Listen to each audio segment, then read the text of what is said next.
We are, we are Charlie Splurge. We carry the gay. We'll fight for the coxbull. We'll honor his name. We are Charlie Splurge. His splurge our own. Together unbroken. We'll make gay sex no own. Thank you, everybody. Thanks for having me here today. Um, I am your local. Um, I'm your local Klansman. I'm your local Klansman, as you can tell from the getup. I was very inspired by Kanye West. Um, and except I'm a reverse Kanye in that I love Jews. I dress up like this because I love Jews so much. I don't dress up like this because how he hated them. I love them. I love Jews. That's my cool hot take of 2025. I love the Jews. And uh I I love their government even more. I love their government the most. Okay.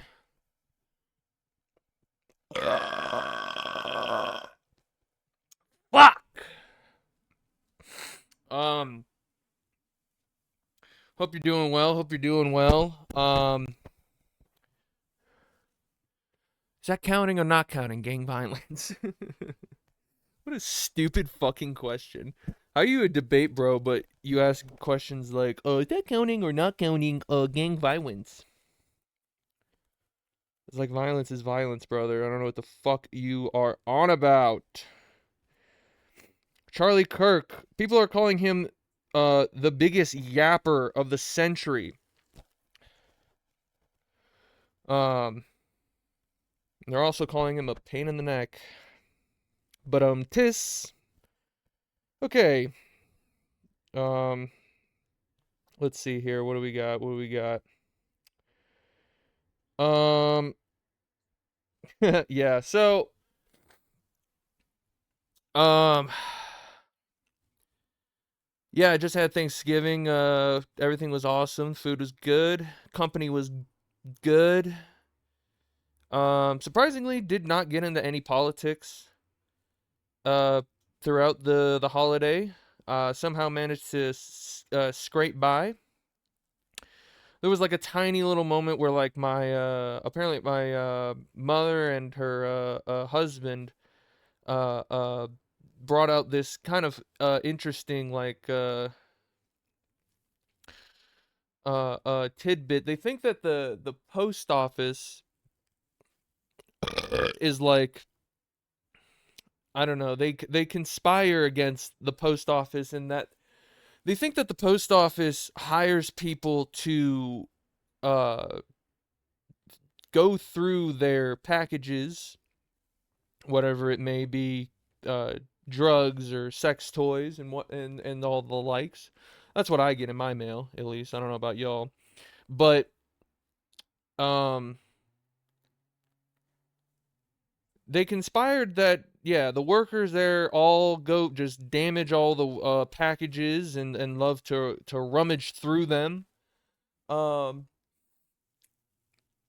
and yeah, that was an interesting kind of discussion. It didn't really go anywhere. It felt very redundant and just kind of like what are we even fucking talking about? Cuz I don't know. It's like how well what are the conditions at a fucking post office? It's probably, terrible. It's probably hot as shit. You got to lick 1,000 fucking envelopes a day. Your tongue's dried out. People are screaming at you that they need to get their drugs and sex toys uh to their friend who's just down the block where they could have just given them the package, but instead they decided to go through the postal post office. So like, I don't mind if post office workers go through my mail. I really don't. I don't mind it. Go through it. Take whatever you want. It's yours. You deserve it. I know that you're being treated like shit and that you're probably not getting paid to deal with the bullshit that you deal with. So if you see a package with my name on it, this is to every post office worker, you have my full consent to rummage through my mail and take what you like. Take whatever you like. I don't really send the mail out too often. I don't really be sending mail like that. But to each their own, to each their own. Oh yeah, my cousin, we're all chilling, right? It's Thanksgiving, we're all chilling. And randomly, almost out of nowhere, I wasn't really listening to the conversation, but at some point my younger cousin is kind of just like talking about other Thanksgivings that we had. He reminisced on a Thanksgiving we had, I don't know, like probably like a few, maybe like, I don't know, like 7 or 8 Thanksgivings ago, where he recalls a time where him and my younger brother were playing video games together, and apparently my younger brother decided to what the fuck? Did I just see a commercial with a bottle flip? Sorry, I have the TV on. I have the Nature Channel on. It's running a commercial for a Samsung Galaxy iPad or some shit, and they had a kid do a bottle flip and then had his friends be like, "Dude, fucking freaking nailed it, buddy. You freaking nailed that shit, Steven." That is the gayest, whitest shit ever, is being impressed by bottle flipping. No, but yeah, no, my cousin recalled a time where he's playing video games with my brother. My brother apparently he apparently got so pissed off at the game, he took the controller and just smashed it onto my cousin's head, like right on the nice soft, the softest part of the skull. Hey, I don't know. That's sometimes you got to get your anger out, you know. I don't know. Maybe my cousin shouldn't have been in the way. I don't know. But when he explained it, I just burst out laughing. I was, what is the term? I was in stitches. I was in stitches, because of how just nonchalantly he brings it up, and just his delivery was just so good. Yeah, and that's when just kind of hit me with the controller. That was that was peak. That was highlight moment from my Thanksgiving. Other than that, it didn't get really that political or anything. It was a good ass Thanksgiving. What can I say? Let's see here. I have a Reddit post I wanted to read. Sometimes you get on Reddit and you like sometimes you get on Reddit and you'll find a thread that's just like just a gold mine of like the wildest people. Just the wildest folks. I came across this subreddit. I think it's pretty popular. It's called Am I the asshole here? I believe. Am I the asshole? Let's see here. Okay, I'm not gonna spoil it. I'm gonna read the story. Okay, but this is a guy who has an issue with his wife, and his wife doesn't like when he calls her names in the bedroom. So the post goes, I, 27 male, stand at 5'10", weight 210 pounds. We don't need this fucking information about you. This has nothing to do with the story, but I love that they added this detail. My wife, 28, female, stands at 5'5" and weighs 273 pounds. That's one fat bitch. That's one fat bitch. Says we made strong hints from the very beginning that we liked each other's body type. Okay, maybe some of this information is relevant. But before this recent incident, I have been very careful anytime the topic of her weight comes up. She's still very insecure about it, and I'm very insecure about my own weight. A few weeks ago, she started mentioning my weight as part of her dirty talk before and sometimes even during sex. She also started touching my soft areas. Your soft areas? I don't know. I told her a few times that I don't like it, but she keeps dismissing it. She has said I'm too insensitive. That's a keeper. That's a keeper. When you tell a lady that she has crossed a boundary and, she continues to not agree to those terms, that's a keeper. You want to marry this lady. The last time we had sex, I called her something I wanted to call a woman during sex, but never did, as it would probably make the woman feel bad. Also, we're both white, so this isn't a racial thing. During sex, I called her a sexy, chunky monkey. What the fuck possesses a man to cook up in his little ass noggin? Damn. Nothing would get my penis more erect than if I was fucking a fat bitch and she let me call her my sexy, chunky monkey. And I jiggled her love handles. She was on top, and I saw the look on her face. After sex, she said she said I was very mean for calling her that. I asked about the things she had said to me during sex. She said it's different since I'm a man and she's a woman. Uh-oh. Uh-oh. Well, she's right. She's right. You're a man. You should know your fucking place. You don't call your... Is this guy a wife? You say wife? Girlfriend? What are we dealing with?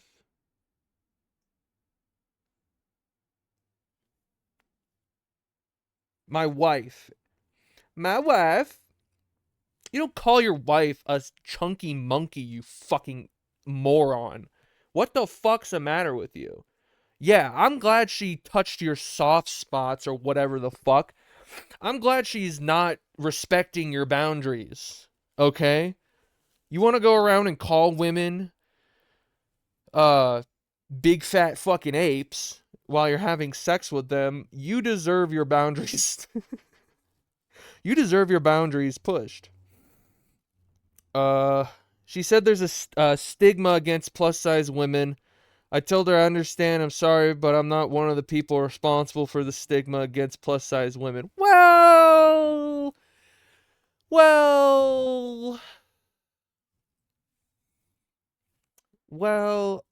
maybe you are.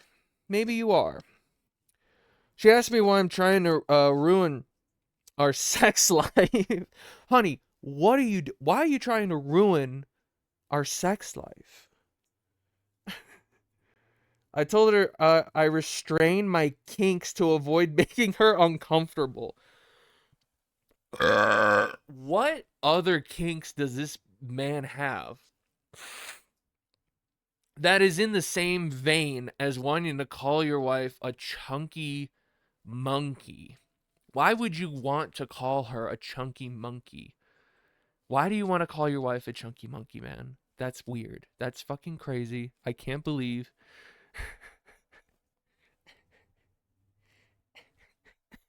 I just can't. I'm just picturing like, yeah, yeah. Yeah, you like that, you sexy fucking chunky monkey?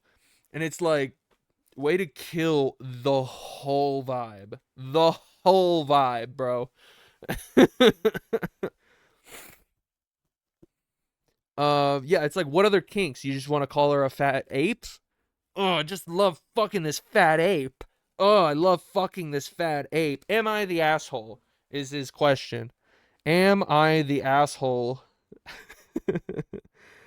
um, I'll be real, like, you know, it's just like, why? It's just like, how do you not like read what you typed out and go, oh yeah, maybe I was kind of being an asshole. It's like this guy probably already knew that his wife was insecure about her weight, and it's like, think of something else, man. You're gonna have to think of literally anything else to call her. And if anything, maybe run the names by her before uh penetrating uh your fat ape wife and being like, "Oh, I love fucking this. I love fucking you, you sexy humpback whale."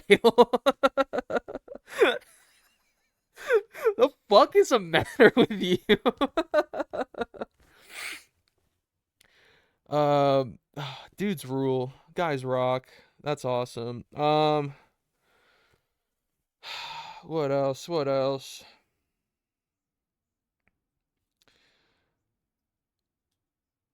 Um, what's going on with the the lady actresses from the movie Wicked? Uh, I know one of them's that pop singer gal, Grande, whatever her fucking name is. Um, and I don't know the other lady, the witch. I know she's the witch. She plays the green witch in the movie. What is up with these two ladies? Like, I'm like, what did Pete Davidson also do? I feel like he had something to do with why Ariana and the witch lady are like in a what is it, an fucking like anorexic polyamorous relationship. You know, I got no beefs with the polys, okay? I got no beef with the polys. Um, you wanna live your life like a religious Muslim man? Go for it. That sounds sick as fuck. Um, couldn't be me. I get way too fucking jealous. But to each their own. If you make it work and you communicate and have boundaries and all that bullshit, hell, okay. Why am I getting into the politics of I don't give a fuck. That's my stance. I don't give a fuck. But like, something happened. Something happened because they act like absolute fucking like heroin freaks in these interviews, and like, I don't know. I can't brush off the feeling that like Pete Davidson maybe was supposed to kill himself, and Ariana isn't coping with that. So she starves herself and starts dating like multiple people because she's like, well, all my boyfriends kill themselves. So like, what am I supposed to do? I have to date more people until they want to kill themselves, and then I'll be happy. I'm assuming. I'm assuming that's what's going on. I don't really know. And to be fair, you'd want to kill yourself too if you know, were around someone who's singing like that all the time. Um, Hell yeah. Fuck you, Ariana Grande. Fuck you. I don't give a fuck. This isn't. I don't know if this is funny, but I wrote it down. Um, So like I stopped giving a fuck about um doing this like you know how like when you're leaving a grocery store and you walk out and like cars are coming through, right? And they'll stop for you like they're fucking supposed to because it's a pedestrian crossing spot. Sometimes you'll notice somebody who will see the car and then begin to do this like gay little strut to like hurt like to go get out of the way quicker, right? I've stopped doing that. I used to do it because I was like, "Ooh, I'm in the way." You know, that was kind of my thought. I was like, "Ooh, I'm in the way. Better run." But no, now I don't give a fuck. And if anything, I walk a little slower, just to really feel it out. I really want them to feel like they're stuck at that pedestrian crosswalk. Um, but also like just whoever. This is my take. Whoever started doing that little panic walk to get out of car's way is the biggest pussy in the world, right?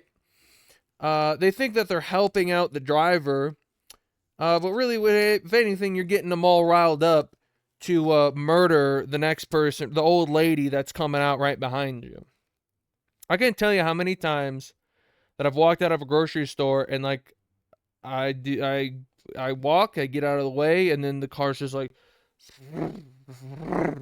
ready to fucking go, and then almost hit the person walking out behind me. Um, fucking yeah, that's my little grocery uh parking lot grocery store talk. That was fucking. I felt like that was stupid. I don't know why I brought that up. Um, I just sometimes I just think of things, I write it down, and then I'm like, oh, I'll talk about it on my little whatever the fuck this is. Um, okay, let's learn, or I don't know if we'll learn, but let's read. Well, we're gonna read together. I have two books here that I think are both of I think both these books are pretty interesting. They could be funny in either of their respective what am I trying to say? What am I talking about? Hello, my name's UMD and I forgot what the fuck I was talking about. I'm gonna read one of these two books. We have Napalm and Silly Putty by George Carlin. Napalm and Silly Putty. And we also have 10 Myths About Israel by Elon Pape or Elon Pepe or whatever, however you say it. Both hilarious books. Both talk about very fictionist stories. But we're gonna flip a coin and see which one we read. Heads for Carlin, tails for Israel. We could be laughing or learning here soon. Isn't that exciting? We could be laughing or learning. So I'm gonna flip this coin. I caught it. Oh, and it's tails. I don't know if you can see that. Can you see that it's tails? Can you see that it's damn it.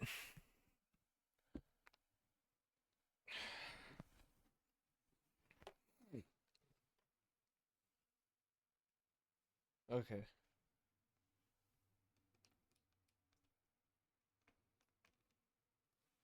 Okay. Damn. Damn it. I was really wanting to read some, Napalm and Silly Putty. I think there's a lot of really good jokes in here, a lot of good material. It's really I like to think of this book as like if George Carlin had a Twitter account, but instead of posting his tweets, he just put them all in this book. We're gonna learn about Israel. Yay! I'm just gonna skip to a fucking page and see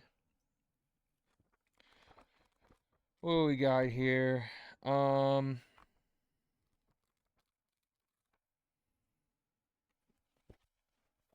I probably should read like all of this. Nah, I probably won't. Let's see. Okay. I'm at chapter 4. Chapter 4. Zionism is not colonialism.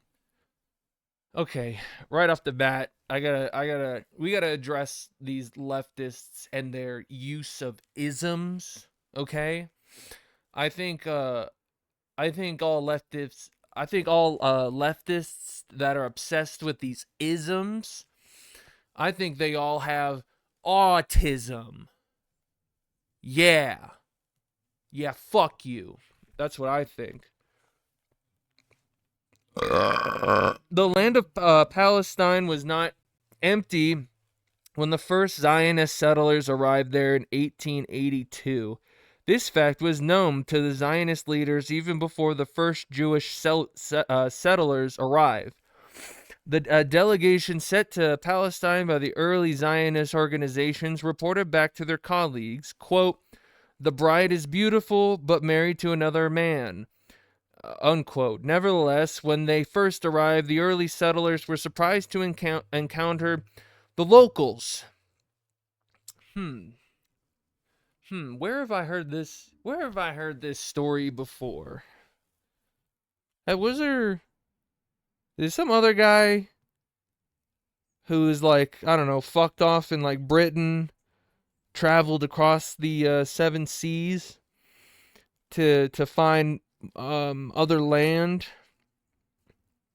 and then was like, what the fuck?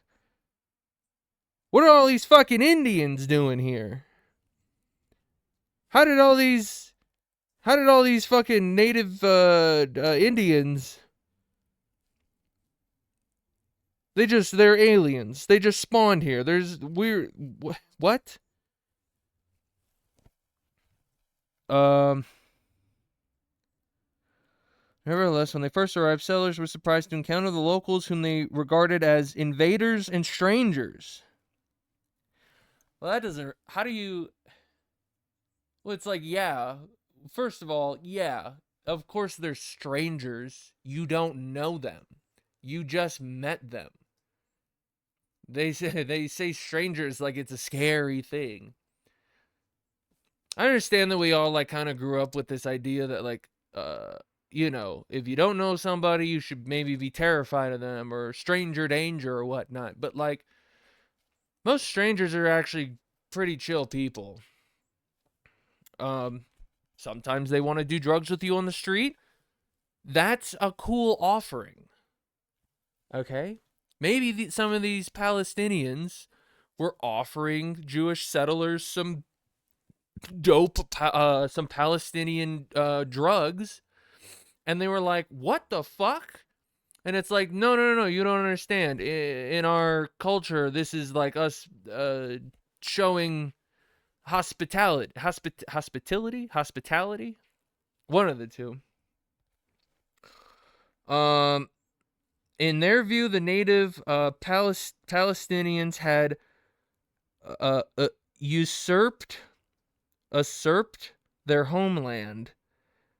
They were told by their leaders that the locals were not natives, that they had no rights to the land. Instead, they were a problem that had to and could be resolved.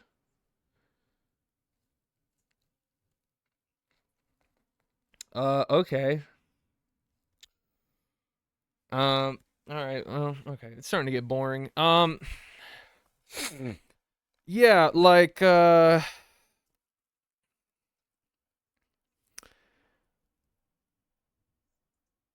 I don't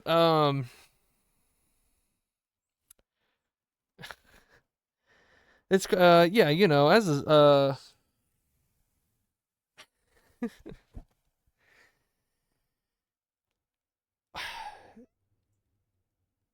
if only the Palestinians hadn't offered their hospitable black tar heroin at the back in 18 whatever, if only they hadn't done that, then Israel, wouldn't have had to completely eradicate and genocide them. I mean, like, isn't that how it works? Isn't that what happened with that's what happened with Jews in the Holocaust? Is like Hitler was offered some drugs from a Jewish man, and he was like, I have to eradicate your entire race now. That's not hospitality. That's disgusting. That's horrible. And so now, modern day Zionists are looking back at the times, and they're like, oh, there's some correlations here between the natives and the uh, settlers back in the 18 whatever, and then during the World War II genocide of Jewish folks, and now the ongoing they call it a ongoing genocide today. Um, what people don't understand is most things can be resolved with. Some people say through just communication. I say things can be resolved. War between countries can be always resolved with drugs, more drugs. So, um, that's kind of where I'm getting at. I think if we all just did drugs together as a collective, we can all get high and kill ourselves on black tar heroin together. And that's the kind of peace treaty I'm going to bring to the table. Not something as flimsy as the president's peace deal that Israel has 100% abided by, and I think it's, I think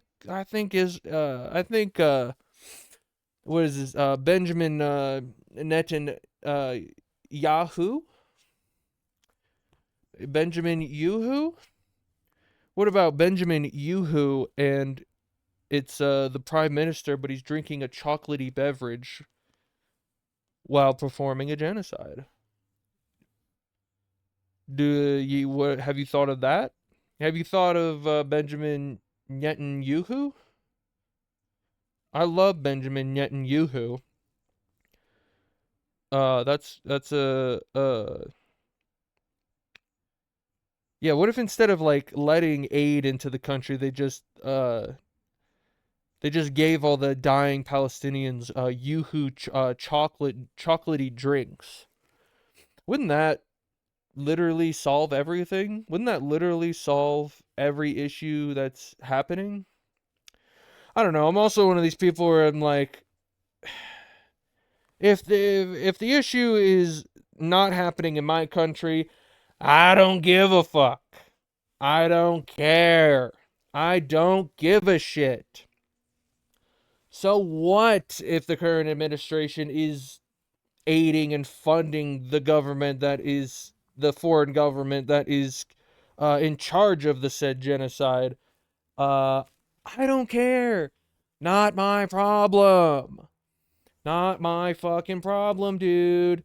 What do leftists always say? We need to focus on countertop issues.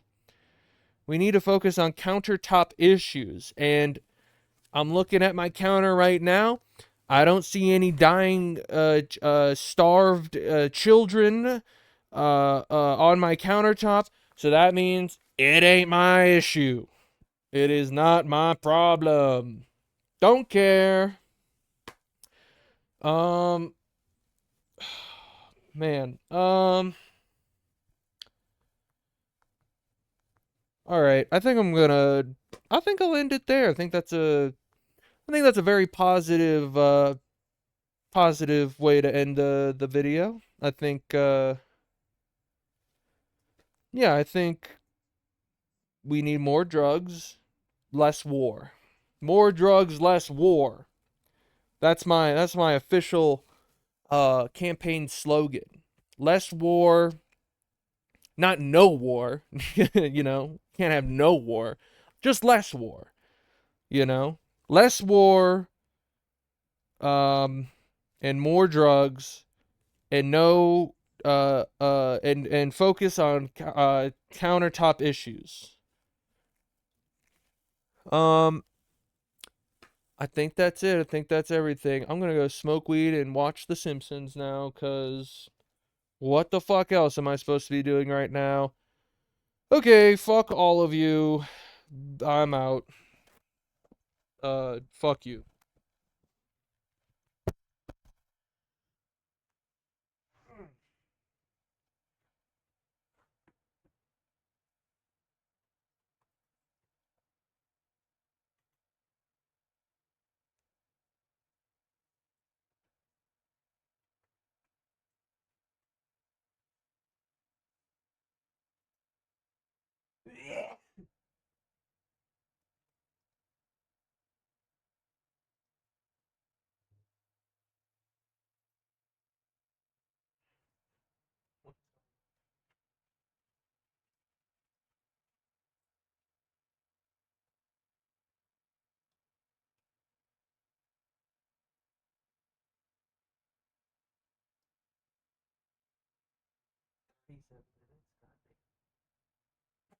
The fuck?